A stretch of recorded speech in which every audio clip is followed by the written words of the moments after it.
civile, vous violez la Convention de Genève. 4.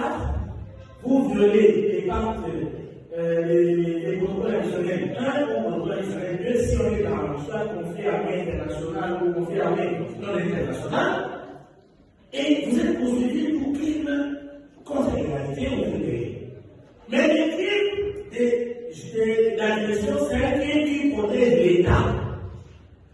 Pourquoi? Parce que dans la définition de l'agression, on dit l'emploi de la force armée contre quoi? Contre la souveraineté, contre l'intégrité territoriale et l'indépendance politique. Ce ne sont pas les valeurs humaines. C'est l'État. Et moi, je démontre même dans les recherches de droit que la victime, même sur le plan pénal, des crimes d'agression, ce n'est pas l'individu. N'allez pas vous consulter les parties civiles pour vous. Quelle est la valeur humaine que les crimes protègent pour que vous puissiez vous présenter comme victime des crimes d'agression? C'est l'État. C'est laquelle est la sociologie qui est protégée dans le crime d'agression. C'est ça la première particularité. Ce qui fait que les 3 crimes sont dans les 12 libéraux. Les crimes de guerre, les crimes de génocide, les crimes contre l'humanité, c'est dans les 12 libéraux que vous avez vu certainement dans les réseaux internationales. Mais les crimes de l'agression n'est pas dans les 12 libéraux. C'est dans les 12 libéraux. Pourquoi? Parce que dans les crimes d'agression, on évalue la légalité de la guerre et non la légalité du comportement dans la guerre. Donc, pour connaître le crime d'agression, on doit savoir est-ce que la guerre était légitime ou pas. Mais pour connaître le crime contre l'humanité, on doit plutôt chercher à savoir est-ce que les comportements du belligérant dans la guerre étaient conformes au DIH ou pas. Ce sont 2 questions différentes. Donc, le crime d'agression, c'est le crime qui reste dans les nous advenus. Donc, voilà les nous advenus, droit de la guerre, et on a les nous invenus, les droits dans la guerre. Et c'est là le DIH. Ius invenus, c'est ça le DIH. Mais les youths, aujourd'hui, on parle maintenant des youths comme avec nous.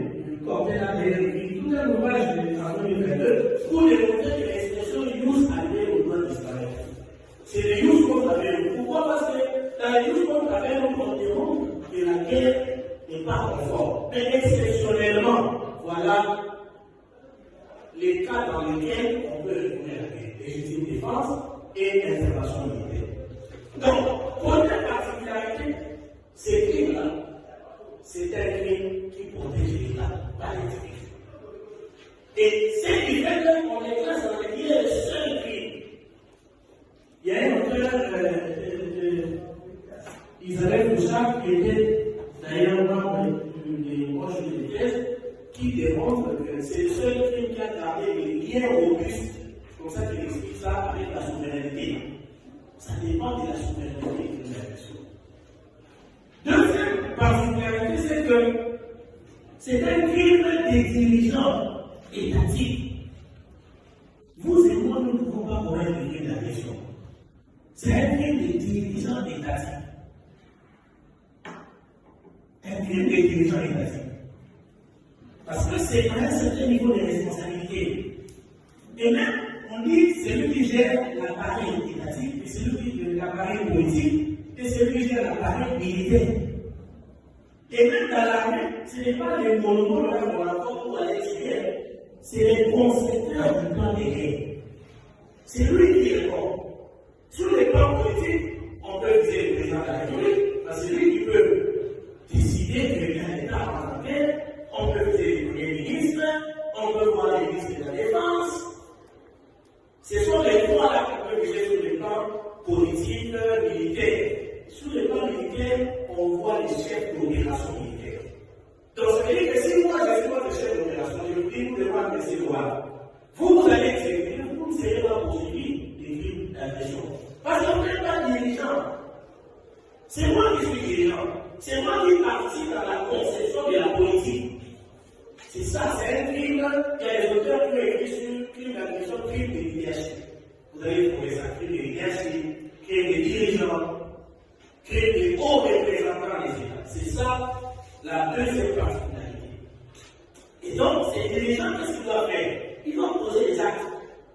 Un dirigeant, vous devez planifier, vous devez participer, vous devez lancer, vous devez exécuter. Et on le verra que plus tard dans les temps, le crime d'agression. Nos pays pas à la tentative glissade. Il n'y a pas de tentative glissade, mais on a fait un crime d'agression. Le chef là doit poser un acte positif, parce que vous savez, dans le droit pénal, il y a des actes positifs et des actes négatifs. Des infractions d'abstraction. On dit l'abstraction coupable. C'est aussi une infraction. Mais il y a aussi des actes positifs, des règles, des domaines. Ça, c'est ça un acte positif. Et en matière de crimes d'agression, il faut que ce sont ces actes-là. Ils doivent planifier. Planifier, ça veut dire concevoir tout un projet criminel. Il doit préparer, il doit lancer et il doit exécuter. Il n'y a pas de tentative. Pourquoi? On le verra. Parce qu'il n'y a pas de tentative d'agression. Soit vous avez agressé, soit vous ne l'avez pas agressé. On ne peut pas dire non, tentative d'agression, ça n'existe pas. Et il y a des profs qui vont dire, qui a fait toute une thèse sur ce qu'on appelle la légitime défense préventive. C'est ce que les États-Unis utilisent souvent. Ils disent non, il y a des menaces et nous on est intervenus. Et c'est ça la raison de la Russie.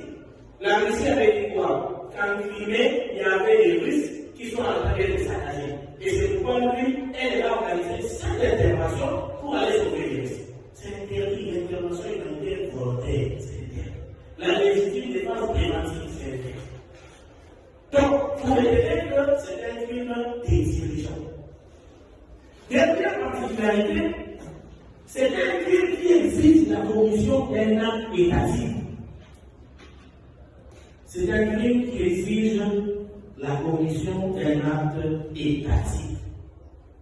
Donc, pour parler du crime d'agression, il faut que l'État commence d'abord à violer le droit international général. C'est un acte, c'est un crime qui suppose la commission préalable d'un acte étatique. Donc, il faut alors que l'État puisse violer le droit international général. Donc, qu'il viole l'interdiction de recourir à la force. Tant que l'État n'a pas fait ça, on ne peut pas arriver au crime d'agression.